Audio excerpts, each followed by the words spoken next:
Mulakan hari kita dengan tahajud. Paling kurang 2 rakaat. Apa kelebihan tahajud ni? Allah bagi nur wajah dia. Yang kedua, Allah bagi apa kat dia? Dia jadi orang yang paling hampir kepada Tuhan dia. Waktu tu Allah turun ke langit dunia dalam satu hari. Yanzilu Rabbana tabaraka ta'ala fi kulli lailatin ila samai dunia. Turun Allah SWT ke langit dunia dengan maksud Allah hampir pada hamba dia. Siapa yang nak berdoa apa-apa, aku nak makbulkan. Siapa yang nak minta apa-apa, aku nak tunaikan. Siapa yang nak minta ampun, aku nak ampunkan. Yang ketiga, dia dapat apa? Special. Maqaman mahmuda. Kedudukan yang terpuji. Bila? Yaumul qiyamah ni. Waktu orang semua susah, dia duduk maqam terpuji. Allah pandang dia, Allah tengok dia. Ini orang yang bangun tahajud. Lagi dia dapat apa, tuan-tuan sekalian? Doanya dimakbulkan.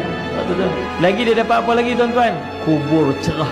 Lagi dapat apa lagi? Peluang untuk dapat masuk syurga tanpa hisab.